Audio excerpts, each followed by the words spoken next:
সারা দেশে নারী ও শিশুদের উপর অব্যাহতভাবে নির্যাতনের প্রতিবাদে দেশের বিভিন্ন স্থানে চলছে বিক্ষোভ সমাবেশ।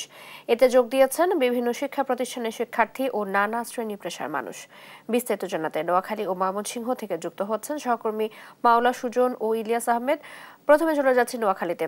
সুজন, কেমন পরিস্থিতি বিরাজ করছে সেখানে জানাবেন। চৈতি, আপনাকে শুরুতে জানিয়ে রাখতে আমি এখন দাঁড়িয়ে আছি নোয়াখালী জেলা প্রশাসক কার্যালয়ের সামনে। তো নিচে আপনি সেখানে দেখতে পাচ্ছেন যে আসিয়া সহ সারা দেশে অব্যাহত নারী শিশু ধর্ষণ, পূর্ণ নির্যাতন, দ্রুত ট্রাইব্যুনালের বিচার ও দৃষ্টান্তমূলক শাস্তির দাবিতে বিক্ষোভ মিছিল সমাবেশ মানববন্ধন হচ্ছে। তো এই বিক্ষোভ মিছিল মানববন্ধন সমাবেশে নোয়াখালীর বিভিন্ন শিক্ষা প্রতিষ্ঠানের বিভিন্ন স্কুল কলেজের মাদ্রাসার শিক্ষার্থীরা তারা তাদের প্রতিবাদ জানাচ্ছেন, মুর্মু স্লোগান দিচ্ছেন। তারা যে উই ওয়ান্ট জাস্টিস, তুমি কে আমি কে আসিয়া আসিয়া বলে তারা স্লোগান দিচ্ছে। তারা একই সাথে যে শিশু সহ যে নারী নির্যাতনের প্রতিবাদে তারা রাজপথে নেমেছেন। তারা যে সরকারের কাছে বিশেষ করে স্বরাষ্ট্র উপদেষ্টার যে অপসারণের দাবি জানিয়েছে তারা অন্তর্বর্তী সরকারের কাছে। তা নিয়ে করে এই বিষয়ে কথা বলার চেষ্টা করবো একজন আন্দোলনকারীর সাথে। আমি তার কাছে জানতে চাইবো যে সারা দেশে যে নারী ও শিশুদের প্রতি যে নির্যাতন হচ্ছে এবং আপনারা সেই প্রতিবাদে আজকে রাজপথে নেমেছেন, সরকারের প্রতি আপনাদের মূলত দাবিটা কি হচ্ছে? সরকারের প্রতি মূলত দাবি হচ্ছে আসিয়া সংকটাপন্ন অবস্থা। এই মুহূর্তে আমরা খবরে এটা দেখে এসেছি, যারা আসামি অ্যারেস্ট হয়েছে তারা কোথায়, তাদেরকে আমরা দেখতে চাই, তাদেরকে দৃশ্যমান দেখতে চাই যে তারা ফাঁসির কাস্টে ঝুলেছে। আসিয়া যদি মৃত্যু হয়, আসিয়ার মৃত্যুর আগে তারা ফাঁসি কাস্টে ঝুলবে। আসিয়ার যদি মৃত্যু হয়, সারা দেশে আগুন জ্বলবে। রাষ্ট্রের কাছে আবেদন, এই এক আসিয়া না, হাজার আসিয়া, লাখো আসিয়ার জন্য সেই আসামিরা এখনো কেন ফাঁসির কাস্টে ঝুলে নাই।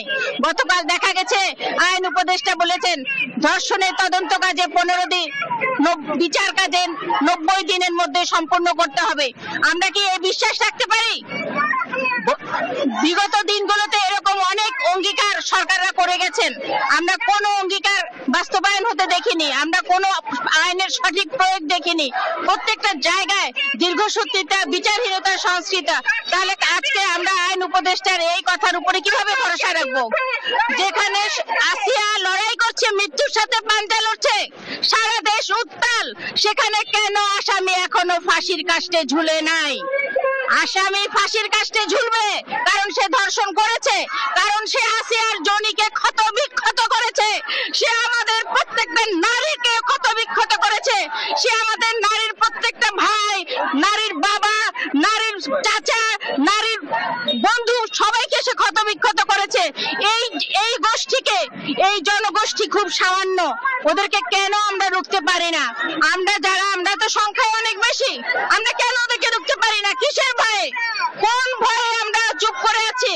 আমরা ওদেরকে দৃশ্যমান, ওদের শাস্তি দেখতে চাই, আজকের মধ্যে দৃশ্যমান শাস্তি দেখতে চাই, এই আমাদের দাবি।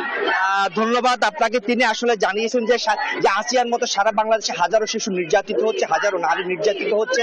অবিলম্বে এই মানববন্ধন থেকে এবং এই সমাবেশ থেকে যে আন্দোলনকারীরা যে সরকারের প্রতি আহ্বান জানিয়েছেন যে অতি দ্রুত ট্রাইব্যুনাল গঠন করে আজকে ধর্ষণ হত্যা চেষ্টা মামলা আসামিদের যে দ্রুত শাস্তি প্রদান তিনি দাবি করেছেন। আমি এখন চলে যাচ্ছি এই বিষয়ে কথা বলার জন্য ময়মনসিংহ। সেখানে রয়েছেন সহকর্মী ইলিয়াস। ময়মনসিংহের সর্বশেষ পরিস্থিতি আমাদেরকে জানাবেন।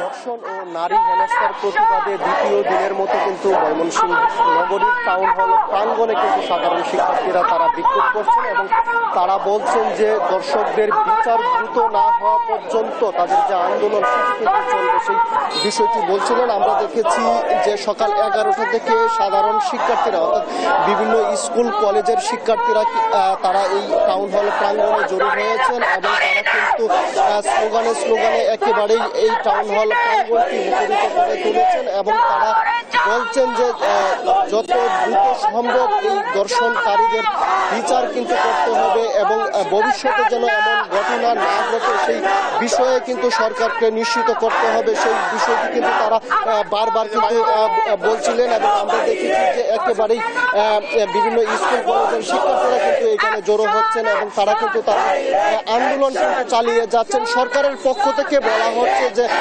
অতি দ্রুতই এই ধর্ষণের বিচার করা হবে, তারপরেও কেন আপনারা আন্দোলন অব্যাহত রেখেছেন? আমরা জানি যে এই যে আশ্বাস, রাষ্ট্রীয় যে আশ্বাস দেওয়া হয় প্রত্যেকটা আন্দোলনের পরপরে আমরা দেখেছি যে এই আশ্বাস দেওয়া হয়, কিন্তু এই আশ্বাসের যে বাস্তবায়ন সেটা আমরা অতীত দিনে দেখিনি। ফলে আমাদের এই আশ্বাস প্রশ্বাসে আসলে আমরা মনে করি যে এই কাজটা ঠিক হচ্ছে না। ফলে আমরা দাবি জানাচ্ছি এই মুহূর্তে রাষ্ট্রকে কথা দিতে হবে এবং এটা দৃষ্টান্তকারী শাস্তি সেটা নিশ্চিত করতে হবে। এই নিশ্চিতের দাবিতেই আমরা রাজপথে নেমেছি। আমরা মনে করি যতদিন এই আশ্বাস প্রশ্বাস না দিয়ে কার্যকর সিদ্ধান্ত যতদিন না হবে ততদিন পর্যন্ত আমরা আমাদের আন্দোলন সেই আন্দোলন চালিয়ে যাব। তিনি বলছিলেন যে যতদিন পর্যন্ত কার্যকর সিদ্ধান্ত না আসবে ততদিন পর্যন্ত কিন্তু তারা আন্দোলন চালিয়ে যাবেন। অর্থাৎ বিগত সময়েও কিন্তু তারা আশ্বাস পেয়েছেন, কিন্তু সেই অনুযায়ী কোনো বিচার কার্য কিন্তু সম্পূর্ণ হয়নি, সেই বিষয়টি কিন্তু তারা বলছিলেন।